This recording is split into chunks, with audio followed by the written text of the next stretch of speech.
Hello and welcome to the Pinwheels and Ivy podcast. This is the Pinwheels pregame show, and I am Mitchell Kaminski, bringing you White Sox talk every Wednesday at noon. Big show here today. Lots to discuss as we put a bow on the 2024 White Sox season.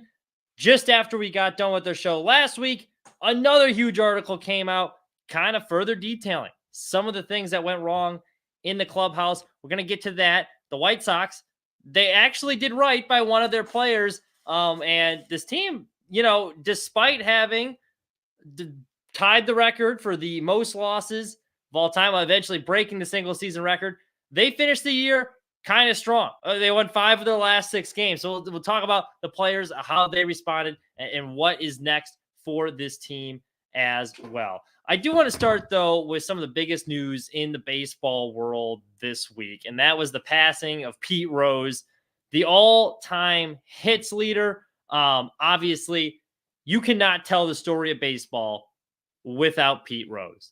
I was watching this documentary on HBO, Charlie Hustle, and would highly recommend people watch it because it really gives you a good idea of who Pete Rose was as a person. Starting from the baseball side, like going back to my initial point, with how many years this game has been playing, being the all-time hits leader, it's something that you don't take for granted. The guy was one of the best to ever play, and he made Cincinnati relevant. Al Michaels was in that documentary saying it was very similar to when the Reds were good in the 70s to Green Bay. You say Green Bay, you immediately think Packers. You said Cincinnati back in the late 70s, you automatically thought Reds. He made that city that wouldn't have a ton of national coverage. He put it on basically the world stage with him and the rest of the Big Red Machine, and nobody played harder than him. He might have cheated off the field, but he didn't cheat the game on the field. No one played harder than him.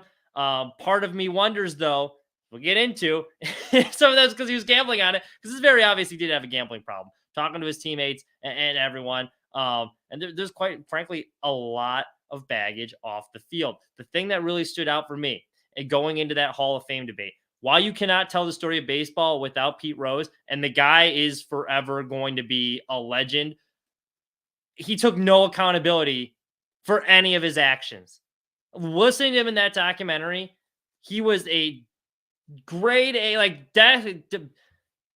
dictionary definition of narcissist. Nothing that he never took any accountability for anything he did. And he constantly denied it. If he had come out after he had gotten caught and made an apology, yeah, I bet on baseball, I'm really sorry, I hope the game can accept me, I'm going to take responsibility for my actions, I think he'd be in the Hall of Fame right now. And I think it was pretty obvious, like the MLB was warming up to him, but the one denying it for as many years as he did, even though there was a mountain of evidence against him, I don't think helped. And then his apology was basically, fine, I bet on baseball, now let me back into the Hall of Fame. Like, well, no. That's not how this works. Every player, AJ Przinsky was talking about, he says they come into spring training and you have a sheet you got to sign that says, I will not bet on baseball. That's one of the first rules they give you. So regardless if he did it or not, and I get the everyone, the argument, well, he bet on his own team. One, I think he was probably betting when he was a player. They haven't confirmed this, but I wouldn't be surprised if he started betting even earlier when he was a player. The guy lied all the time too. Like they caught him literally, like he may or may not have been lying in that documentary about having a pet monkey as a child, because he was telling the story about this pet monkey he had. And then everyone else, the director asked about said monkey. No one had any idea what he was talking about. They're like, that seems a little odd. And then even when he had a Phillies reunion back in 2015, going there with their 1980 World Series team, his agent, who was talking with the MLB at the time, trying to get him back into the Hall of Fame, the commissioner, for one of the meetings they had with him, private meeting in New York, was like, yeah, you know what? We're open to it. We're open to having discussions if Pete's willing to go out and make the effort to say start. Like, okay, great. So Major League Baseball gives him his first public appearance where he's able to come back at an official Major League Baseball event for this Phillies reunion. They're going to let him on the field, whole 9 yards. This guy, the lawyer, tells him, do not speak with the media. Do not say anything to the media. Well, what's he do? Some 20-year-old reporter comes up to him and asks him about some rape allegations back from 50 years ago. And instead of just keeping his mouth shut, Pete has to respond and be like, babe, that was over 50 years ago. And then just dumps a bunch of gas in the fire and makes it worse. There was also the guy that had initially presented the evidence to him, Major League Baseball, that he was a former prosecutor that found all this evidence that he was betting against baseball. A few years later, he had said something similar about those rape allegations, saying like, yeah, he was having sex with teenagers. There's a court document that shows he signed here that he admitted to having sex with a 16-year-old, which was the legal age of consent at the time. But he was thinking like, I think she was 14. They probably just said that to cover it up. Well, he says this on a radio show. Pete Rose hears about it. Instead of ignoring it or not doing anything, because he had this job at Fox at the time, he decides to sue him and make a big deal and shine a light on it. And then all these articles start getting written about it because he decides to take legal action, a defamation lawsuit against the guy that said that. And then he gets fired from the job. And then that whole thing comes up again. And so that also really hurt his chances to get in. Just every step of the way, it seemed like the guy could never take. And what really stood out too, because like he had such a big ego, even when like they had a roast for him, where they had all of these former teammates come in. And usually during a roast, you sit there, you let everyone come up there, make their jokes about you. It's all in good fun. And then at the end, you get a chance to respond. They couldn't even get. There was like the introductions of the roast, and someone said something about how Johnny Bench would have been. The most beloved. He's like the most beloved player in Cincinnati as joke. And Pete couldn't help himself. He's like, yeah, well, if Johnny Bench was here, it'd be half the crowd in the audience. And then one of his other teammates said something, and he goes like, Griffey, well, you were always starting trouble in the locker room. And he was like genuinely upset. He's like, you were always the troublemaker. He was starting all this stuff. He just couldn't, even in joking matter. So that was just my thoughts on the whole thing. It's really sad. How that ended, because he ended up, he gave so much to the game of baseball and then spent equally the amount of time fighting to get respect from that game back. And he was just never able to do it. So that was kind of sad. I did hear though, Johnny Bench was talking on Dan Patrick yesterday, and he said earlier this year, they were at a card show and he pulled Johnny Bench, who the two had disagreements throughout their life, pulled him to the side and was like, hey, I'm sorry for everything that I did and said. I know we butted heads. I didn't want to take away shines from your Hall of Fame induction, and all this stuff. And so that did show, okay, it is a complicated lesson. It's too bad because you want to like the guy too, because it's a blue collar guy. He plays the game hard. Like that's how you want guys to play the game of baseball. That's how I want to see my players playing, because he makes you proud to like represent the team you're rooting for. Almost in a way, and not nearly as good or the same amount of impact, but like I feel like with him, that's how I always felt about like Jose Abreu, watching him growing up as a teenage like White Sox fan, especially like 2014, 15. The team was never good, but that guy was always the toughest one out there. He constantly showed up to work every day, and he would always perform in the clutch too. Like you need a big hit, Jose was there, and it was the same with Pete, but just on a much bigger stage for a much better team. But he made you proud to be a Reds fan. And Jose Abreu, despite some bad White Sox fans, always made me be like proud to be a White Sox fan, because like that's our guy. So rest in peace to Pete Rose. Very complicated legacy, but like I said, you cannot tell the story of baseball without Pete. So moving on to the White Sox, right? Just after we got Suicide Deech in the chat. Maybe Chris Getz was betting on the Sox to lose over 100 games and really crushed the bet with the 121 losses. Or maybe he bet on the Barons. Well, if the bet on the Barons, that would have been a great bet, insider trading there from old Chris Getz. But Birmingham Barons, your Double-A champions. Congratulations to them. They had some studs in that team early on in the year. And I really do think, and I know they want to go outside the organization for their next manager. I think they would really benefit from going outside the organization for their next manager. I just want them to do a thorough search. So at the very least, if you're going outside the organization, bringing in these outside ideas, you're hearing what these other teams have been doing, and you can be able to implement it for yourselves. I'm not saying the requirement has to be outside the organization, but you better have a thorough job interview process where you're bringing in these outside candidates. I would prefer an outside candidate to wash away some of the stink of this organization.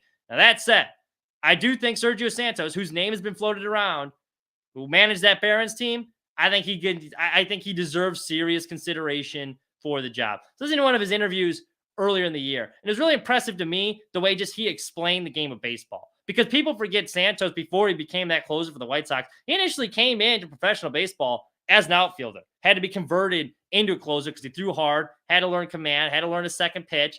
So I think he can relate to a lot of these guys coming up because he went through a lot of the same struggles. It's kind of like what we talk about with Grady Sizemore up at the MLB level. He's experienced a lot of the same things these MLB guys have had. And I think Sergio not only done it at the major league level, he'd done it through the minor league level as well, just learning how to become a pitcher. So I think that made him really effective. Bilingual, obviously, huge advantage as well with how many Latin players they have in the clubhouse. You need to be able to communicate effectively. That is a big thing. That is why, and we'll get into this in a second, the Tony La Russa experiment was such a disaster because, and he was bilingual too, but like not able to communicate or relate with today's players. So a lot of the messages he would be giving falling on deaf ears, and that helped things spiral out of control where the inmates were running the asylum in that White Sox locker room. So Santos, I think would be good. I really like I said, I really like the way he was talking and explaining the game of baseball, and it seemed like very passionate about it too. So I would be fine. I would not be up in arms because I know it'll be the narrative is going to be this is a typical White Sox move. They went inside the organization. If Santos or Sizemore got the job with what the team is going to be next year, which is probably going to be another 100-loss team, if we're being honest with ourselves, I would not be opposed. I think both those guys made a pretty compelling case this year, and Santos showed he could be a winner. But what was most impressive about that Birmingham Barons team, a lot of the guys that were helping them dominate early in the season got called up and moved on. Like Thorpe was dealing for them for a little bit. They had Ramos down there. A lot of these guys get called up. They still go out and find a way to get things done. This is a valid question here by our friend Upper Deck Elitist Southside Teach. Can we actually trust the words of Chris Getz if they hire an internal candidate after claiming there was a thorough search? To me, impossible. It's impossible to trust any of the things that come out of his mouth. Yeah, I think that is, yes. They have not earned the benefit of the doubt. And a lot of his roster moves were pretty terrible this past year. So for Sox fans that don't want to give him the benefit of the doubt, I will not blame them for not wanting to give him the benefit because he hasn't done anything to prove that he deserves it. This organization hasn't done anything to prove that they deserve it. But at least I kind of, with Chris Getz at least right now, and this is why I gave Rick Hahn such a long run, probably to a fault here, but I at least see the vision of what they're trying to do. We talk about but the White Sox structure, the foundation of that front office is so bad. And the way they do things is so ass backwards that they need to overhaul that completely because shit rolls downhill. Like it starts from the top down in every organization. That's why some of the best advice I was ever given going through a job search is pick a boss, not necessarily like the job, because the way a company or wherever you're going into is run and whoever's running it says a lot about how your experience is going to be in that organization. And the White Sox just didn't do a whole lot of things right. They didn't embrace analytics. They cut corners and played things cheap. They didn't have a good structure of command. People are going over other people's heads. It's a mess. So he's bringing in a lot of these outside guys, these Josh Barfields, the Brian Bannisters of the world, Paul Yanish. They're bringing in all these guys from other organizations that are smart and being like, hey, we're gonna invest in you guys. And we're going to get this structure right first. So I think because at least that makes sense. And by all accounts too, even when he was the minor league director, he was really pushing for more analytics and more resources in the minor leagues. So I think he gets it from the player's perspective. So I'm still giving him, the jury is still out. I was leaning on selling all my Chris Getz stock. The jury's still out. We'll see. Now, his personnel moves, while I do agree, like, hey, I like this idea of a White Sox front office overhaul project, and a big reason it was needed because going back to the point that Jerry didn't want to do thorough interviews and didn't interview any outside GM candidates to see how they did it. That's a problem in itself, and I think it would have been easier had they hired someone a bit more qualified than Chris Getz, but at least he's acknowledging the fact that, yeah, the way we do things around here is not good. We have to make a significant change in the front office before we can change anything on the field. Going to his player mentality. We'll start actually. We'll start with this really quickly first. And I think this is why it helps having a player and manager in as well. Former player is your manager and your general manager. So Pirates made some pretty big headlines because they released Rowdy Tellez right before the end of the season. Tellez had 421 at bats at the time. He had a contract incentive basically saying that if he passed, or he had 421 at bats at the time, if he reached 425 at bats, he would have gotten this bonus for him. The Pirates didn't want to pay that bonus, apparently, allegedly, so they suspiciously released him. The few games left in the season, there's 5 games left. He almost certainly would have gotten that bonus had he have played the rest of the way. So the White Sox in a similar situation with Chris Flexen coming towards the end of the year. He had some incentives in his contract based off what the bonus structure was. I'm pulling up that bonus right now for it. But he needed 6 1/3 innings. He basically needed to make it into the 7th inning of his final start of the season if he wanted to get this bonus. And it was looking dicey for a second there. But the White Sox, to their credit, they didn't scratch him. They didn't release him. So they let him make the start. That was the first positive thing. And then even with his pitch count climbing late in the game, I'll pull up the full thing here. We're not fully prepared right now on the broadcast late night from yesterday. But let's see here. Okay, here we go. So we're all about facts. We're all about facts on this show. Okay. So he had a $250,000 bonus coming to him. If he passed 75 innings, 100 innings, 125, and 160 innings. So entering last Thursday's start against the Angels, he was sitting at 152 1/3 innings. So he was 6 1/3 innings shy of his $250,000 bonus. Now, this White Sox team, once again against the Angels, home crowd, had been rooting against them earlier in the years. That kind of or earlier in that series because they wanted to see a little bit of history, and that'll come into play a little bit later with some of his comments. But the White Sox, they let him make the start, which was great, and Flexen was dealing. He was pitching really well through 5 innings. Though it was like, he got done with his 5th inning. The score was still close. He didn't have any run support. White Sox offense, they helped their boy out. They put up a 7 spot, giving him a lot of extra time. Flexen gets back out there, pitch count climbing a little bit, but they let him go back out to the 7th. He was at 80. He was just about around 80 pitches through 5. So it was still looking pretty good. But he gets his 1, 2, 3, 6 inning. He goes into the 7th, which he hadn't pitched in the 7th inning for a while. He's only done it a handful of times this season. I think it was only 4 times, I want to say, on the year. He'd only pitched into the 7th. He's only had 2 starts entering that start where he'd pitched into the 7th inning. Well, he performs. White Sox let him get back out there. He got into a little bit of trouble. He lets off a couple of base runners.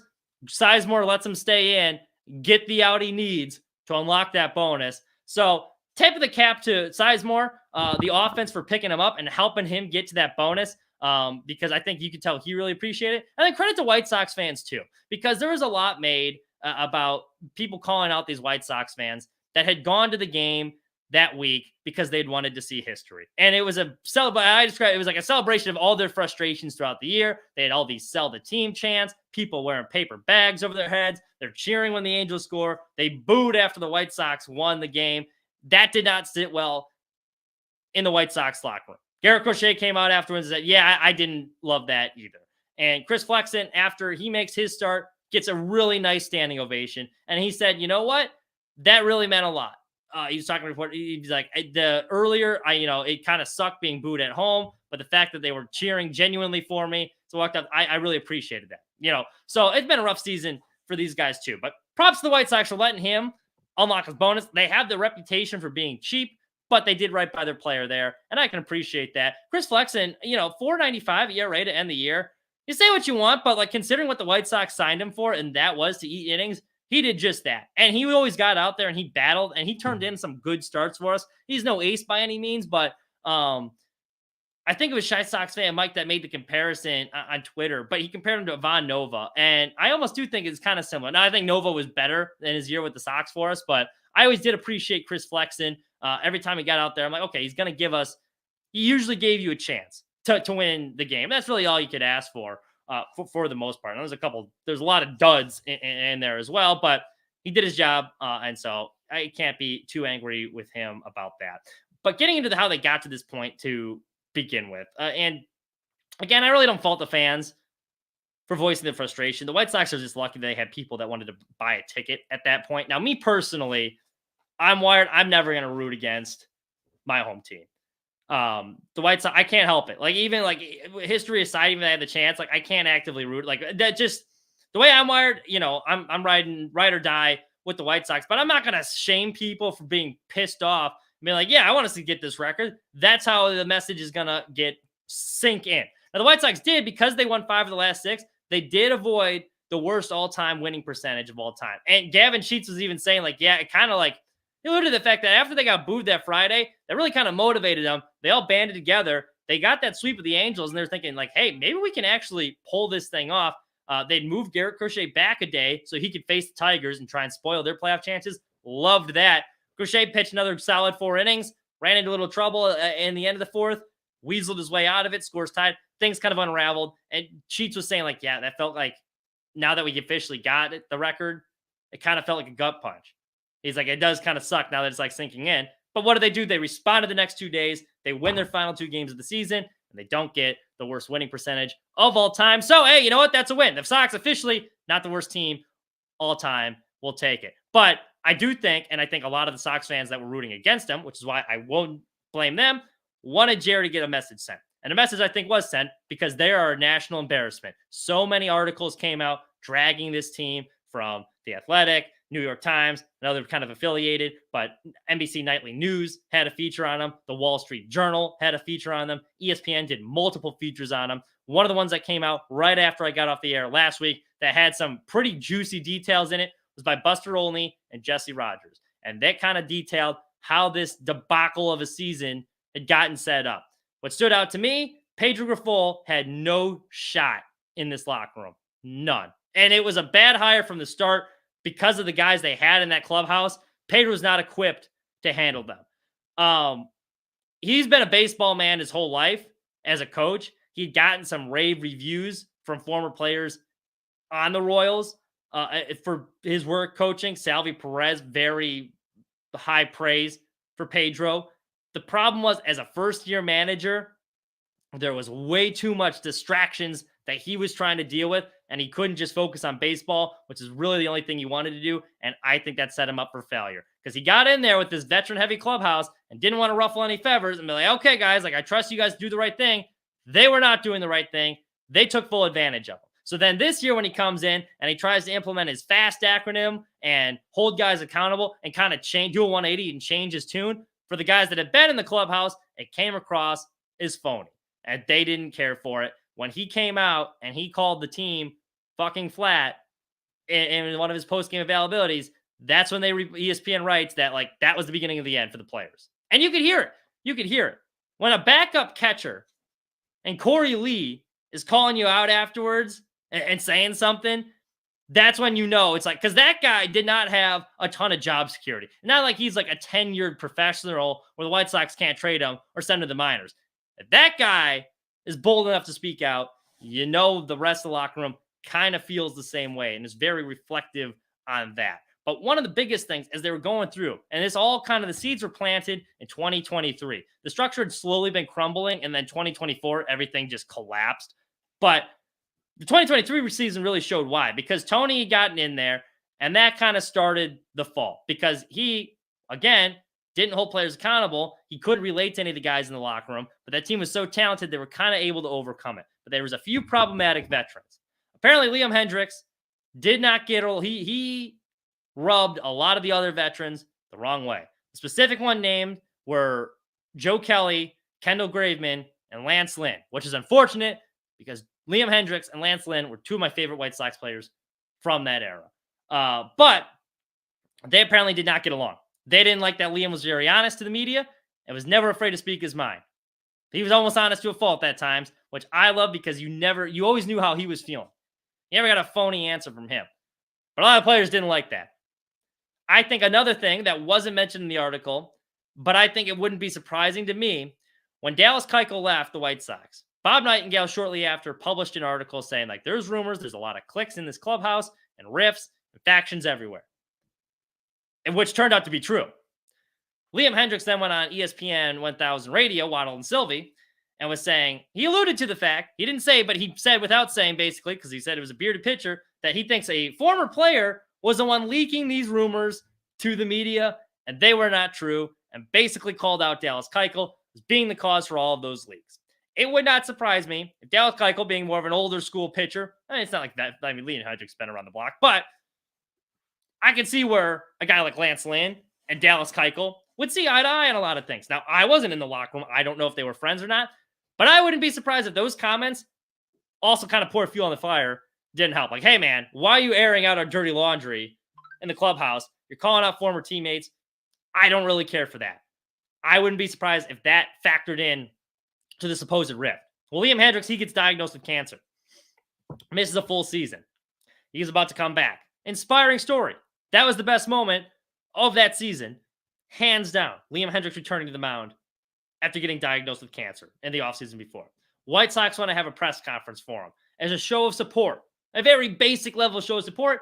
They wanted all of his teammates to sit in the clubhouse. Well, reportedly, several veterans had to be talked into going because they did not want to go to show support for their teammate who had just beat cancer.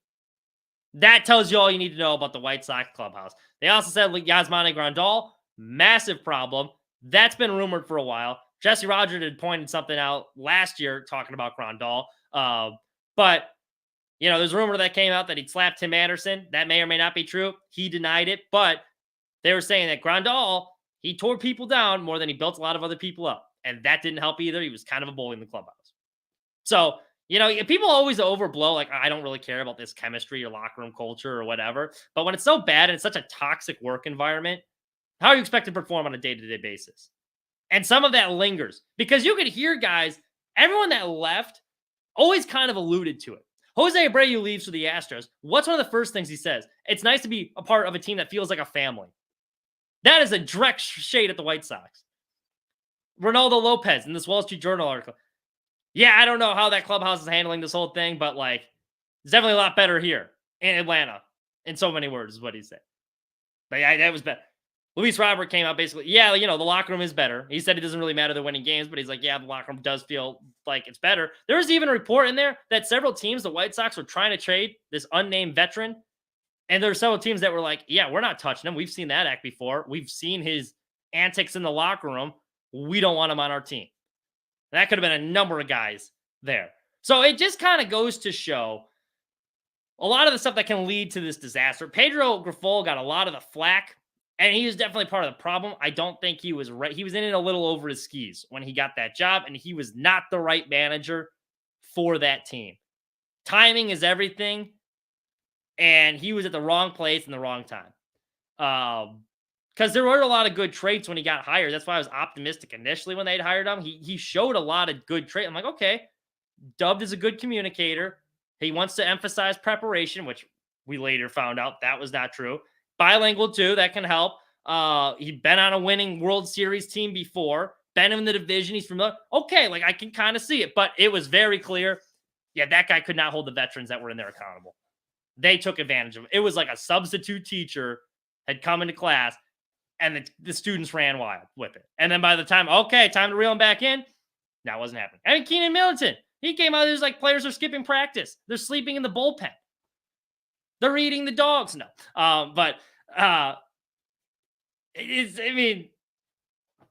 So what do you expect?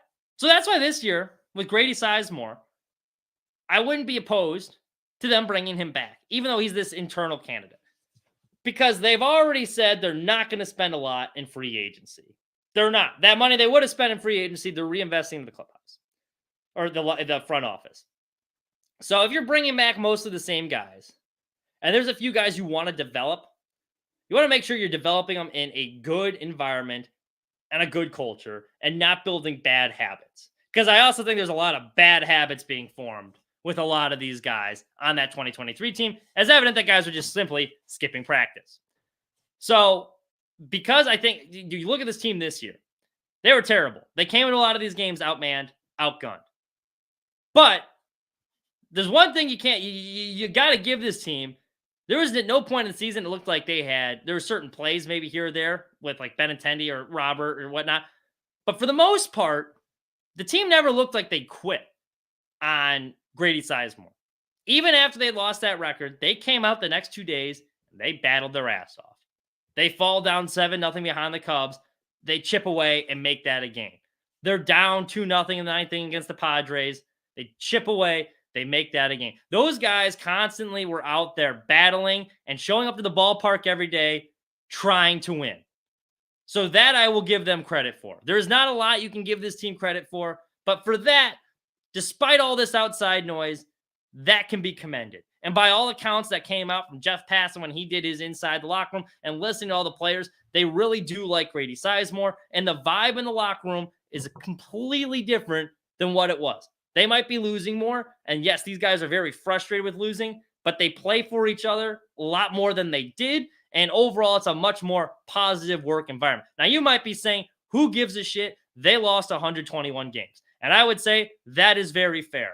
But when you were at as low as they were and how you just got to start building things up somewhere. You got to start, they are relaying the bricks to make this successful. And it's going to be a much longer rebuild before this team is competitive than it was the last time when they messed it up under Rick Hahn. And that was a long process too. And a lot of fans don't want to hear this because we were patient through that. And the payoff was 2 playoff appearances and no series victories. So no, people don't want to have the patience to wait through another rebuild. But unfortunately, I'm telling you, this thing's going to take some time because it's not only rebuilding the players here, it's rebuilding how this team operates. That starts, again, from the top down, how they run things in the clubhouse, and the culture they are setting when these players are coming into the ballpark every day. Because it's like at work.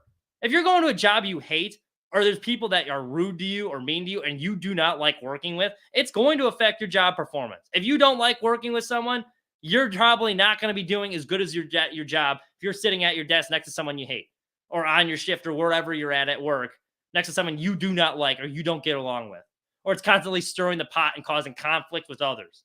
That stress wears on you, especially when you have to see these same people 162 games. So obviously it's going to affect their performance. So people might say, who cares about what if the locker room's looking better or whatever and the vibe in the club? Like, no, who cares? That's fair, but I do think it's signs of improvement just from how bad this thing's working. We use small victory. It's going to take a while.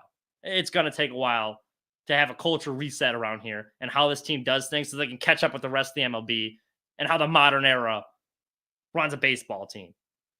Now, that's the biggest thing I took away from that. It's really sad to hear that Liam Hendricks was treated like that. I always really liked Liam Hendricks, but again, I can't say that anything that came out surprised me because a lot of this I'd been reporting on at the sports market because you hear all this stuff coming out. So now the rest of the baseball world finding out what a circus the White Sox are. And hopefully that inspires some change. I think it is inspiring change. It's just going to take a little bit longer than everyone wants. And that's not what a lot of people want to hear. Let's go to Garrett Crochet. Garrett Crochet, one of the guys that came out and was like, I do want to stay with this team. I want to be here to help turn things around. Grady Sizemore said the same thing. And Crochet's been saying this for a while. This is a theme he's had a lot of the season. And I think it goes back to the point of these guys like each other and they like playing for each other. Why else would you want to stay in Chicago? Why else would you want to stay with the White Sox? Why else would you come out and say that? You could not say anything. Let the trade rumors play out and go to a much more competitive team and probably a better run organization. So the fact that he's saying, I want to stay here, that's very telling. He said earlier in this year that he wanted it to be like Tennessee because when he got recruited to Tennessee, it was kind of the same thing. They were not a baseball powerhouse in the SEC. And the coach sold him on the fact, we're going to turn this program around. You're going to be one of the first guys that you can say you were here when this turnaround started for Tennessee baseball. And that's what sold him. And he said, that's kind of like we were talking about this with some of my other teammates. We think it would be cool if we were the core guys to turn around the White Sox. And I respect that. And he's come out and last week and he said the same thing again. He's like, I will be open to an extension. They haven't offered him an extension. I don't think they're going to give him an extension. That was evident by the fact that after June 30th, he threw seven innings against the Rockies. 2-run ball. I was at the game. Very efficient performance. But they sent him out there in the 6th inning. They're like, after the 6th inning, you only got 10 more pitches to work with. And that's all he needed because they had him on a tight pitch limit. Now it's become like a strict innings limit on top of that. He has not pitched past the 5th inning since that game. I think almost every start after that was 4 innings or less. So I think that just shows they were putting the bubble wrap on him, get him to the offseason healthy. they fully intend on trading him. I would push back against trading him, though. I think you look at Chris Sale, how good he's been late in his career. Now, look, there's been a lot of injuries there. Of course, it's been a rocky road. It's not like he's been out there dominating all. But these pitchers, you can last a while as long as you keep them healthy. He's already got the shoulder surgery out of the way. I think a lot of the arm issues out of the way. He says his body feels better as a starter. You could probably get a pretty good deal if you sign him this early. Why not lock him up to a long-term extension? Get one of your core guys in place. You have already a bona fide ace. You got all this other pitching coming up through the system. That's a nice asset to have. And there's not a whole lot of these guys that grow on trees that are just all these studs. Like, look at some of the pitchers the White Sox traded away, how good they've been. Look at, because Crochet was named to the All-MLB starting pitcher finalist list. There's 26 pitchers on there. A lot of former White Sox on there. Dylan Cease was on there. Ronaldo Lopez was on there. Chris Sale was on there as well. All former White Sox players. They could have had at one point if they held on or they were still competitive. So I think Crochet, I don't think the performance is going to fall off all that much. I think he's only going to get better. He had a 3.58 ERA this season, but it was a sub-3 ERA if you're looking at expected ERA because of just how shoddy the defense was behind him. And a lot of those numbers could have been better if he was able to throw more innings. But the second half of the season, he was basically limited to 4 innings or less the entire way. So we'll see what the haul they get back for him is. I don't think you're going to get equal value for Crochet, though. And we already saw this early with the Dylan Cease trade. The early returns for that, I mean, jury's still out. I do like Thorpe a lot. Iriarte, we'll see how he does as he progresses through the minor leagues. But some of these early returns aren't looking all that promising. I don't from Chris Gatz as far as the trades go. I might support his fact that he wants to overhaul the front office, but the roster moves leaves a lot to be desired. So I don't know if I trust Chris Gatz getting maximum value for Garrett Crochet. He's going to try, and I don't know if other teams are going to be meeting that asking price because that was a big thing after it came out that he's like, hey, I'm not pitching for a postseason contender if I get traded unless I get an extension. So that scared away a lot of teams. But even so, they said that even in this ESPN article, they reported there were still a lot of suitors for him. There's none of them met his high asking price. So that's going to drive a lot of guys away. And the team that finally is able to make it, because you're going to have to compromise at some point, I'm not confident Chris Gatz gets the right return for Crochet. I hope they extend him. From a selfish reason of it would give me something to watch on this team worth watching and give fans a reason to pay a ticket to watch your terrible team because you have one of the best pitchers in baseball. And 2, I think he can actually help this team win down the road. I think for a long time, this guy could be a major contributor on the South Side. The arm injuries have been out of the way early. He's got those surgeries done. He's a big guy. Starting pitching suits him better. And you can see the growth as the season went along. There's so many things to like about him. One of the highest strikeout rates in the MLB. One of the highest whiff rates. An above average walk rate at just under 6%. A respectable ground ball rate. There is so much to like. One of the hardest to average fastballs from a starting pitcher, too. So I hope they bring him back. I don't think they will. I think he gets traded this offseason. But I did like the fact that he's like, yeah, I do want to come back here. And I hope the White Sox at least give him an opportunity to and kick the tires on some discussions. But as I said earlier, I think this is going to be a long rebuild process. So timeline might not match up for him for the deal that it would take for him to be around when this team's competitive. We'll see how it goes. I think they get a lot more guys from the minor leagues up next year. Some arbitration numbers just came out. I'm kind of interested to see what they do with Andrew Vaughn because he's arbitration eligible, and it looks like they haven't projected MLB trade rumors around $6 million. Do you pay Andrew Vaughn $6 million? I don't know. That's going to be an interesting one to see how it plays out. I'm sure we'll have more for you on that and what some of these offseason moves look like coming up next week. That's all we have for you. Thank you so much for joining us. We'll be back next week, same time at noon, bringing you more White Sox talk. But until then, enjoy the rest of your week.